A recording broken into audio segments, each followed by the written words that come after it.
গ্রামগঞ্জে ওয়াজ ও মেলা বাংলার চিরন্তন ঐতিহ্যের ঝলক। বাংলার মাটি যেন গল্পের খনি, প্রতি গ্রামে প্রতি গঞ্জে ছড়িয়ে আছে এক একটা সংস্কৃতির উৎসব। এইসব উৎসবের অন্যতম হলো ওয়াজ মাহফিল আর তার সঙ্গে থাকা গ্রামীণ মেলা। আজ আপনাদের নিয়ে চললাম এমনই এক সন্ধ্যায়, যেখানে ধর্মীয় বাণী, মেলা আর মানুষের প্রাণের মিলন ঘটে। চায়ের দোকান, মুড়ির হাঁড়ি আর পাঁপড় ভাজার গ্রানে চারপাশ যেন উৎসব মুখর। মাঠের মাঝখানে একটি উঁচু মঞ্চ, পাশে মাইক, বাতি আর কিছু চেয়ার রাখা। ছোটরা দৌড়াদৌড়ি করছে, বয়স্করা আগে থেকে এসে জায়গা দখল করে নিচ্ছে।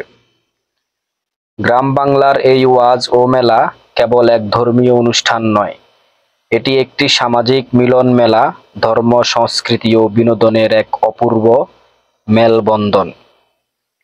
এই আয়োজন যেন আমাদের শেকড়ের টান, আত্মার আরাম।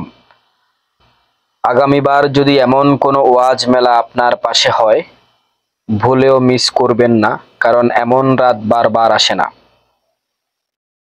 গ্রামের মেলা শুধু উৎসব নয়, এটা একটা জীবন্ত স্মৃতি, যেখানে ঐতিহ্য, সংস্কৃতি আর সম্পর্কেরা মেলায় মিলে যায়। আজকের দিনে প্রযুক্তি যতই উন্নত হোক, হৃদয়ের টান মাটির কাছেই থাকে। গ্রামের মেলায় ঘুরে এসে সেটা আরো ভালো করে বুঝলাম। আপনি কি কখনো ওয়াজ মেলায় গিয়েছেন? আপনার অভিজ্ঞতা আমাদের সঙ্গে কমেন্টে শেয়ার করুন। ধন্যবাদ সবাইকে। আসসালামু আলাইকুম।